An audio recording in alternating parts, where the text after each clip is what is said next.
Oh, you're back. Going by your smiles, I'm guessing the cookies and milk went down a treat?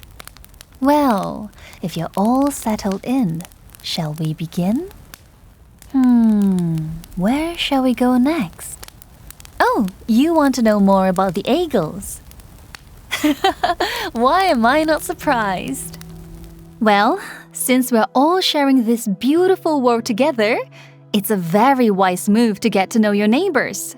Why don't we learn more about them? Yes. Starting with the eagles, of course. The eagles. First of the non-native races to arrive in Prism from the other side of the Halcyon. Regal, graceful, they seek to understand their part in our world. They yearn to achieve complete harmony with creation. In their pursuit of this ideal, eagles are on a never-ending quest for knowledge and wisdom. The great library of Regal holds the sum of all eagle knowledge. Within its hallowed halls, wisdom is gleaned and mysteries are unraveled.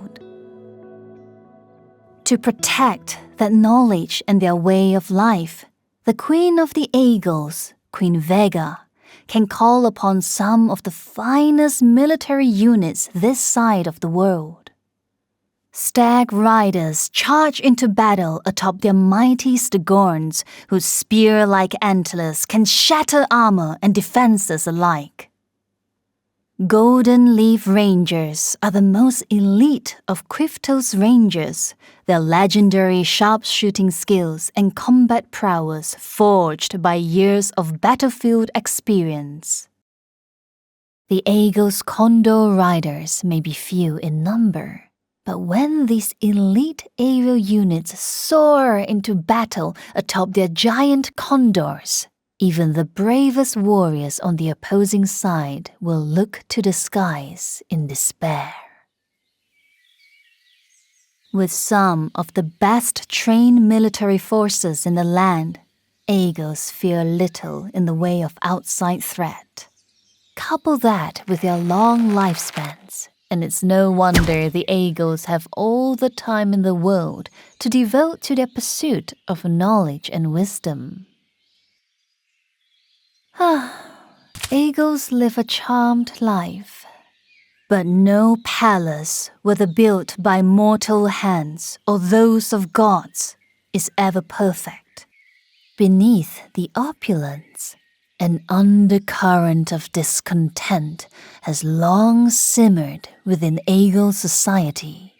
This division stems from the rift between those eagles who call the mountains home and those who dwell in the lowlands. The higher eagles reside in Regal City, perched high on the slopes of Verstand Mountain, the tallest mountain in Prism.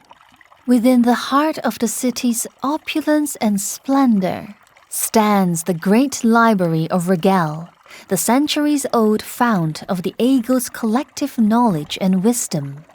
In contrast, the lower eagles inhabit the Sagacia Plains, where winding rivers and streams cut through fertile grasslands and dense forests. Foraging, hunting, farming, fishing, the lower eagles work the lowlands to sustain the whole of Quifto with their bounty. Yet their efforts receive little appreciation from those who dwell in the rarefied heights of Regal City. Despite their resentment at being looked down upon by the higher eagles, the lowland eagles have stirred no civil unrest, incited no riots. For they know that to voice their displeasure openly would invite disaster upon the harmony of their nation. And so they toil on and keep the peace. How different life is for those on the opposite end of the spine. Towering over everyone else, Yords are arguably the hardiest of all the races. Their imposing height is matched by powerfully built bodies that grant them great strength and endurance. Yord skin is also extremely dense, which confers some resistance against slashing and piercing weapons. If any race can survive the harsh and unforgiving desert lands, it is the Yords. But they do more than just survive. With the walking city of Devloka under their control, the Yords have everything they need to thrive.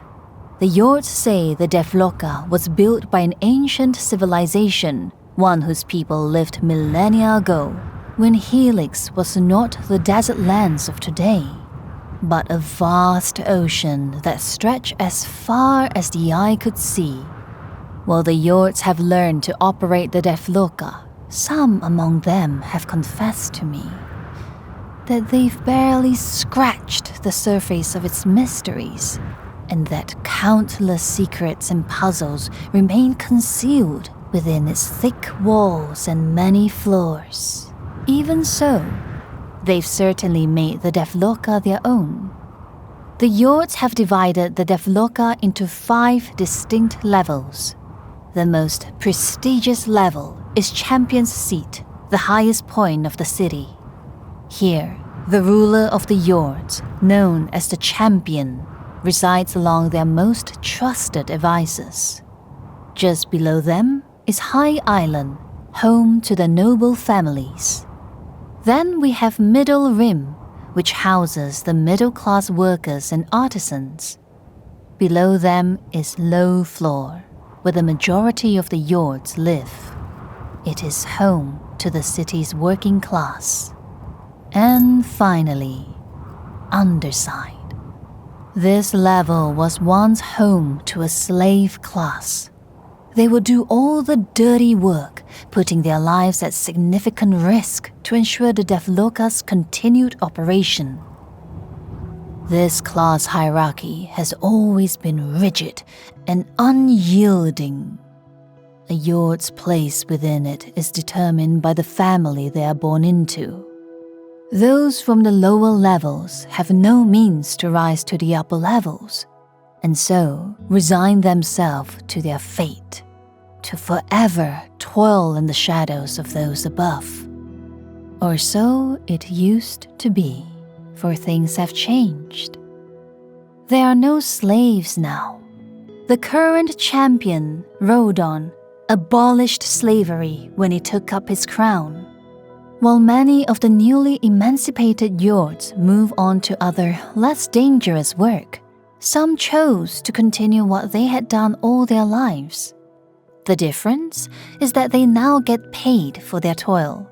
As for those who dwell in the levels above, Rodon has enacted policies that make it not entirely impossible for Yords to move between families. However, not all Yords support these changes. Many from the wealthier, more powerful families are opposed to Rodon's reforms. Still, the fact that Rodon has dared to abolish slavery and challenge the Yord's rigid class hierarchy marks him as a champion of a different breed compared to his predecessors. He has even offered official pardons to many of the exiled Yords, those who were banished from the Devloka by his predecessors for their crimes. Some had been banished for the pettiest of reasons, like merely saying the wrong words to a past champion. Rodon is both humble and wise beyond his years. He's not beyond admitting that he needs the knowledge and wisdom of others to rule wisely and fairly.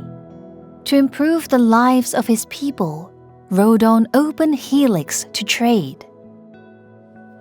After negotiating with the Kerestian soldiers stationed at the Helix outpost on the border, Rodon established a bazaar there, marking the beginning of formal trade between Helix and Kerestal. The bazaar proved successful, expanding numerous times in the years that followed. Quifdale and Amarain saw the chance to establish trade connections with Helix, and so forged agreements of their own with the now trade-receptive nation. Today, we call it the Grand Bazaar, a name that reflects its impressive size and bustling activity. Amidst its vibrant stalls and colorful tents, Kurestians, Amaranians, Eagles, and Yords come together to trade, negotiate, and connect.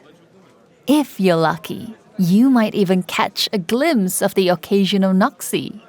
The relationship between humans and Yords has never been stronger.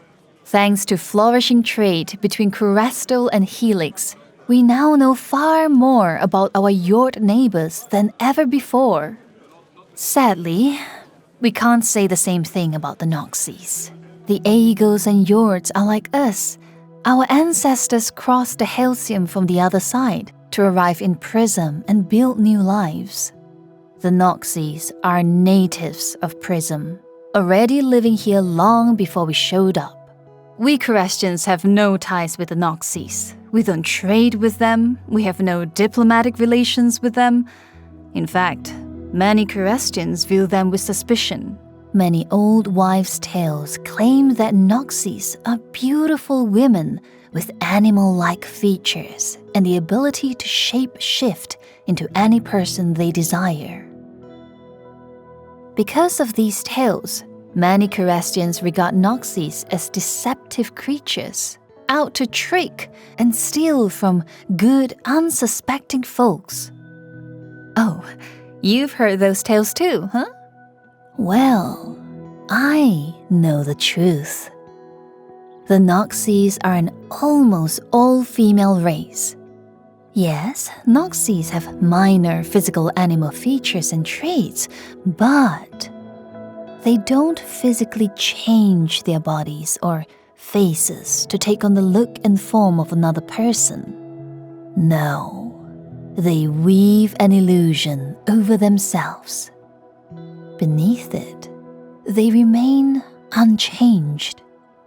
But you, when you look at them, what you see is the illusion, not their true form. How do I know this? Well, I've met a Noxie. I bumped into her in Pompon. Sweet little package, full of surprises. And shy at first. But once I started singing, she joined in, and together we created some lovely music. It was she who shared with me the little I know of the Noxies. The Noxies live far across the ocean, to the southeast of the Spine, on a distant continent we know as Favin. In the lush rainforests of their land, the Noxies have thrived since the earliest days of their recorded history. Faywin's societal structure is built around the different Noxie tribes, each distinguished by the shared animal features and traits of its members. These tribes vary in age, size, and influence. Each tribe also specializes in a particular field, whether it be the arts, education, military prowess, or some other area of expertise. A rare few among the Noxies are born with the gift of communicating with their deity, the goddess Sharaha. These individuals often become priestesses, delivering Sharaha's words and guidance to their sisters, sharing wisdom and knowledge wherever it is needed. And that is everything my Noxie friend in Pompon has shared with me. As I mentioned earlier, we know very little about them. I've heard strange accounts from those who have attempted to set sail for Feywind. They spoke of how the calm and placid waters suddenly gave way to wild, powerful currents that roiled and crashed against their ships, forcing them back out to sea. They tell me it is unnatural, that it could only be the work of magic. And they've heard talk that Eagles alone trade with the Noxies, that only Eagle ships have navigated a path through the treacherous currents. For now, that's all I know about the Noxys. Now you know all I know. Perhaps I should make a trip to Pompon again. Share some new songs with my Noxy friend. Maybe she'll tell me more about her sisters. Or maybe not. Well, at least I've spoken to a Noxy, and whatever little I know of them came directly from her. But when it comes to the Elise, I've seen one, I've heard others speak about them, but much of what they know comes from others as well. The Elise might even be more elusive than the Noxys. Like the Noxys, they are native to Prism, but that's where the similarities end. They're very different from the other races. Well, the most obvious thing is they're very small, about the height and size of a 3-year-old human child, with the same childlike body and facial proportions. They are slender and fine-boned, with a delicate build. Because of their diminutive size and childlike proportions, questions arise. Are Elise the children of their race, with larger, more adult-sized parents? Or are they the adults of their race? We don't even know if they give birth or have families like we do. We don't know their culture, their beliefs, their traditions.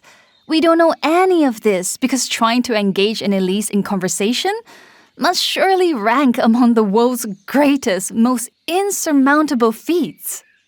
The moment they sense your approach, they freeze for just the tiniest of moments before bursting into motion, soaring away on white, feathered wings. Here is what we do know. They possess a childlike innocence. They frolic and play in the wilderness of Amarane without a care in the world. We know that there might be someone, some entity who watches over them, because those who have tried to approach an Elise have heard them call out to a mother as they fled for the skies. Who this mother is? Only the Elise will be able to tell you. Whoever she is, it's likely she lives in the floating city of light. That is the name Amaranians have given to the city where they believe the Elise live.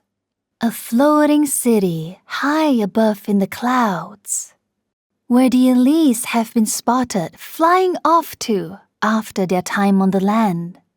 If they call out to this mother before making their return to this floating city, then mother likely lives there too. But no one has gotten close enough to catch more than this supposed floating city's vague outline among the clouds.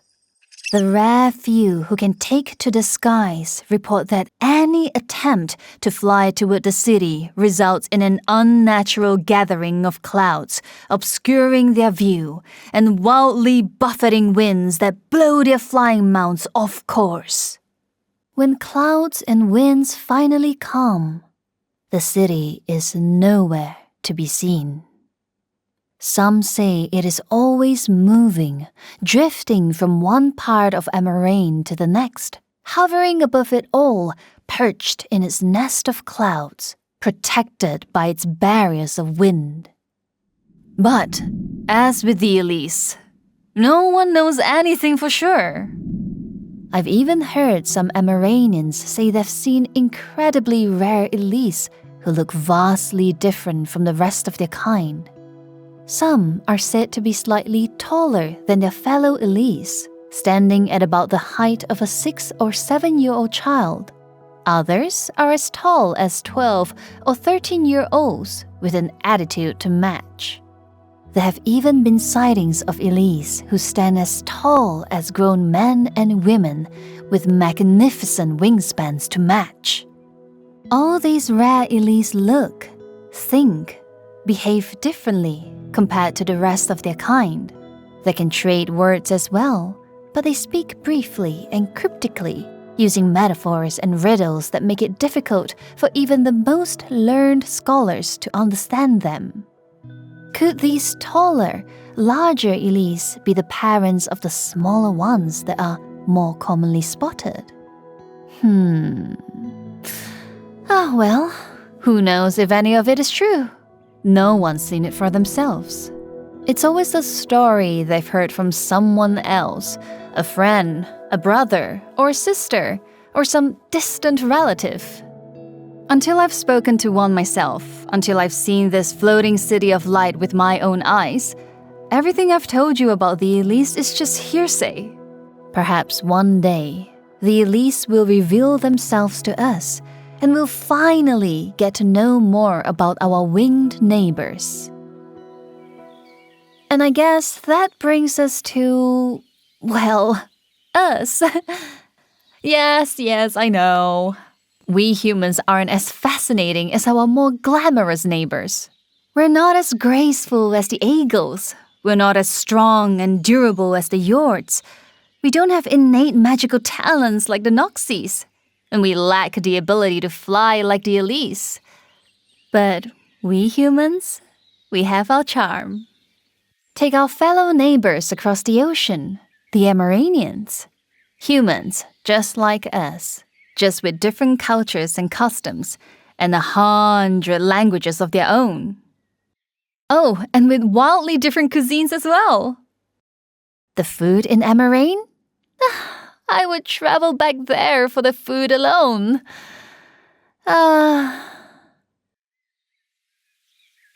Now, as for their ruler, the chrysanthemum seat is the highest authority in Amarane. The individual who sits on the chrysanthemum seat holds the title Emperor or Empress and is chosen from among the 8 Ember families. Outside the Ember families, everyone else in Amarane belongs to a clan. There are dozens of clans. The largest are known as the major clans, from whom the chrysanthemum seat selects and appoints governors to oversee Amarane's many provinces. Amarane is a land of manifold mysteries, fearsome warriors, magical creatures, and countless legends and myths. Then, there's us. Like our neighbors, the Amaranians, we Curastians do not have any innate physical or magical gifts or talents. What we do have is the will to get through even the toughest of times together. We stick together, stand by each other, have each other's backs through thick and thin, no matter the challenges standing in our way. We, too, are hungry for knowledge. But not just knowledge for knowledge's sake.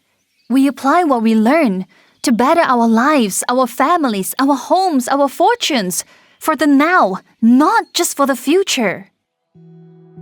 We channel this ambition, this drive into our pursuits. And we Curastians have many pursuits. High up in the mountains, in the heavily fortified city of Eldor, our brightest scholars dedicate their days and nights to studying the Crystal of Vitality, hoping to uncover the many secrets hidden within its glowing depths. Then we have the post-nights, the pride and joy of Curastians everywhere. Snow, rain, heat, darkness. None of these things will stay a post-night from their delivery. They'll scale any wall, overcome any obstacle, defy any odds to bring hope and happiness to every corner of the spine. Those with a head for numbers and a keen instinct for opportunity often pursue a life of trade and commerce as merchants. The most driven and ambitious among them are invited to join the Lumero Merchant Guild, where they broker the finest deals across the spine, their decisions shaping the wealth and prosperity of not only our nation, but those of our neighbors as well. For those fearless men and women who thrive on adventure and exploration, there is the Roxas Guild. In them, the thirst for exploration runs deep and can only be quenched by venturing forth into newly discovered nooks and crannies across the spine and coming face to face with creatures no living soul has ever laid eyes on. And then, we have our artificers. Since Champion Rodon opened Helix to trade, our two nations have been exchanging not just goods and commodities, but knowledge and technology as well. Our artificers are out there working together with the Yords, adopting and adapting technology for our people's use. We humans can only remain relevant in this world through our hard work and determination, our collective adventurous spirit, and our desire to bring about a better tomorrow for our children and the generations to come. And that, my young friends, is some of the widely known truths about our neighbors and ourselves. What I have shared with you is but the first brushstroke on a vast and intricate mural. With time and the spirit of adventure, the full picture will come to life before your eyes. And when that time comes, perhaps I'll be the one sitting here, listening with rapt attention to everything you have to share. Who knows? Maybe that day will come sooner than you think. Now, what's next? What other wondrous tales shall dance upon my lips? How about... Oh, wait, I have an idea. Let us have Angus make us some hot chocolate, and once it has warmed our bones, we shall continue. For I have many a tale yet to tell this night.